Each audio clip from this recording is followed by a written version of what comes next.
Salut tout le monde, bienvenue à On Joue-tu. Cette semaine, je vous ai préparé une liste assez spéciale. En effet, si vous êtes comme moi et que vous aimez ça organiser des soirées jeux, vous savez que le nombre de joueurs qu'on est autour d'une table peut grandement influencer l'efficacité du jeu qu'on va sortir pour le groupe. Donc c'est pour ça que contrairement à d'habitude quand je fais des top 5, aujourd'hui on va avoir un top 10. Un top 10 sur le jeu idéal par nombre de joueurs de 10 à 1. Ça veut dire que pour chaque position dans ce top 10, je vais vous montrer un jeu dans ma ludothèque qui est optimal à ce nombre de joueurs. Ça veut dire qu'en 10e position, on va avoir un jeu qui est optimal à 10 joueurs. En 9e position, on va avoir un jeu qui est optimal à 9 joueurs et ainsi de suite.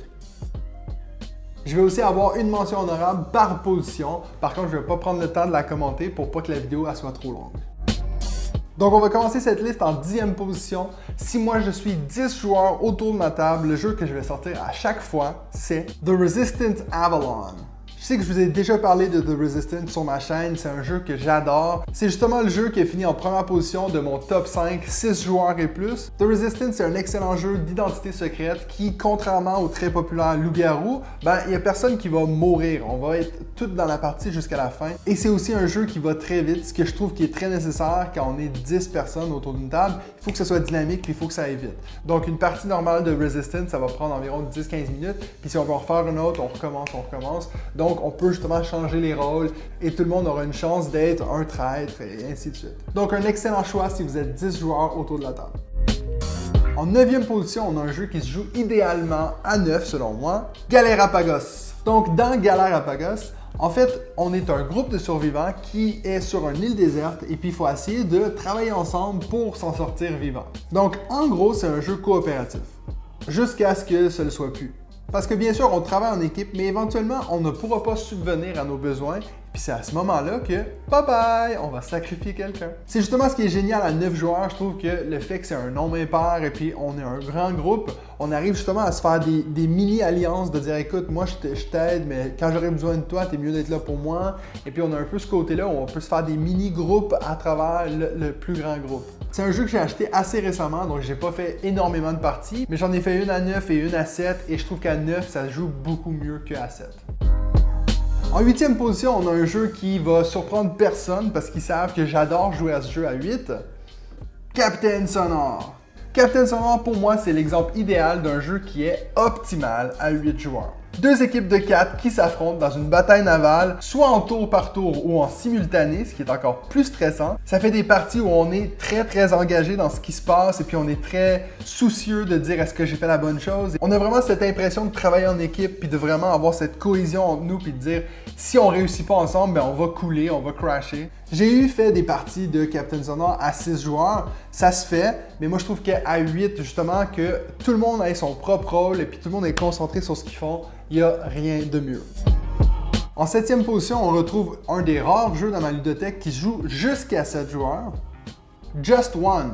Dans Just One, on va travailler en équipe pour essayer de faire deviner un mot à un joueur. Par contre, ce qui est compliqué dans Just One, c'est qu'on va devoir écrire notre indice sur une petite plaquette puis le cacher aux autres joueurs. Et ensuite, on va tous se montrer les indices. Et si 2 joueurs ont les mêmes indices, ils seront éliminés. Ils n'auront pas le droit de donner leur indice aux joueurs qui cherchent le mot. Donc ça veut dire qu'il faut essayer de trouver un indice qui est assez original pour pas que les autres aient le même indice, mais pas trop original pour qu'on ait aucune idée de quoi tu parles. C'est pour ça que moi j'ai choisi ce jeu en 7e position, c'est que pour moi je trouve que plus on est de gens, donc jusqu'au max, disons 7 joueurs, plus on a cette chance que quelqu'un aura le même indice que nous, ce qui fait que c'est encore plus stressant d'essayer de trouver un indice. J'ai déjà fait des parties à 4 ou 5 et puis je trouve que c'est vrai que c'est moins fréquent qu'on aura deux joueurs le même indice, donc ça enlève un peu de stress selon moi. Donc c'est pour ça que je l'ai choisi en 7e position, Just One, un excellent jeu pour jouer à 7.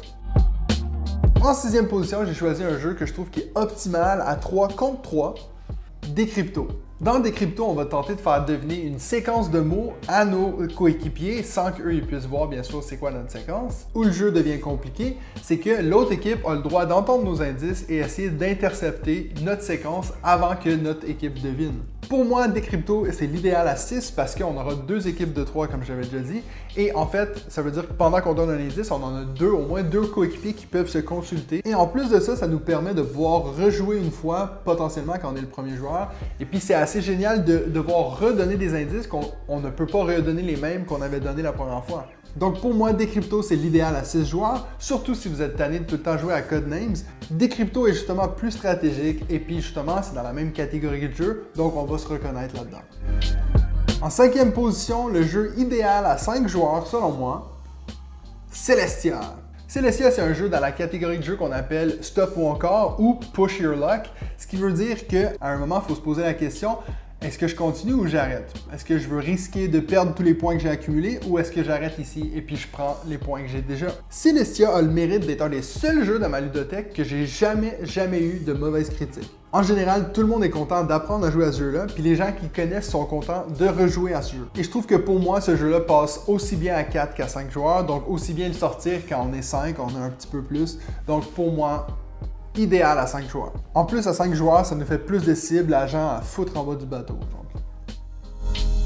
En 4e position, on a la place très convoitée, le jeu à 4 joueurs, le typique 1 à chaque bout de table. Donc je peux vous dire que j'ai énormément de jeux qui se jouent à 4 joueurs, donc je me suis posé la question, en fait, quel est mon jeu préféré? Et puis je pense que tout le monde qui connaît ma chaîne va voir ce choix venir à 100 000 à l'heure, mais j'ai pas le choix en 4e position de mettre Teotihuacan. Dans Teotihuacan, on va tenter de construire notre civilisation des Incas à l'aide de plusieurs actions autour d'un plateau de jeu. Même si j'ai fait la grande majorité de mes parties de Teotihuacan à 2 joueurs, je trouve que le jeu vraiment brille à 4 joueurs. Parce que quand on joue à 2 joueurs, on a un peu des personnages neutres qui vont rester sur des emplacements autour du plateau de jeu. Donc à 4 joueurs, il y a tous les joueurs qui se jouent. Ça veut dire qu'on n'a justement pas ces personnages neutres qui restent sur place à rien faire.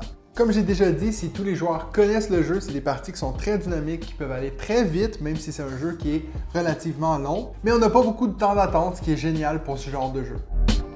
En 3e position, je me suis rendu compte que 3 joueurs, c'est pas un nombre que j'ai souvent. En général, si j'invite des gens ici, il va y avoir plus que simplement une personne. Donc c'est vrai que c'est assez rare que je joue des parties à 3, mais un jeu qui marche tout le temps à 3 joueurs, c'est Can't Stop. Donc moi j'ai une version que je me suis imprimée moi-même de Can't Stop, mais il y en a plein de différentes façons de faire. Mais Can't Stop pour moi c'est l'exemple du jeu qui est facile à sortir, puis à 3 joueurs ça prend beaucoup d'ampleur parce qu'on a justement cette peur qu'on ne pourra pas rejouer parce qu'un des joueurs aura déjà eu la victoire avant notre tour. On peut aussi jouer à Can't Stop à 4, mais je trouve qu'à 4, c'est des fois un peu long avant que ça soit de nouveau à nous. Donc personnellement, je préfère de loin des parties à 3 parce que ça va beaucoup plus vite puis on a moins justement, encore une fois, de temps d'attente. Et puis en 2e position, c'est normal que je vais mettre le jeu qui a gagné sur ma liste de top 5 jeux à 2 joueurs, Seven Wonders Duel. Si vous avez déjà essayé la version normale de Seven Wonders et puis que vous avez aimé ça, je vous suggère fortement d'essayer la version 2 joueurs, Seven Wonders Duel. Il y a justement tellement de façons de gagner. On peut avoir une victoire militaire, une victoire scientifique ou une victoire civile. Et puis ces 3 façons-là, j'ai l'impression que ma stratégie elle change à chaque fois que je fais une partie.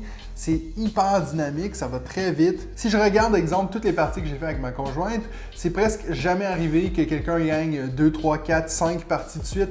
C'est souvent, ça va changer, on a toujours un peu de stress à la dernière seconde, et puis c'est rare qu'on va savoir avant la toute fin, avant le décompte des points, qui a gagné. Et puis en plus de ça, si jamais on est tanné, je peux sortir l'extension Panthéon qui rajoute plein d'éléments au jeu. Et il y a aussi l'extension Agora qui va sortir bientôt. Donc plein de variétés pour un jeu qui, pour moi, ne vieillit jamais.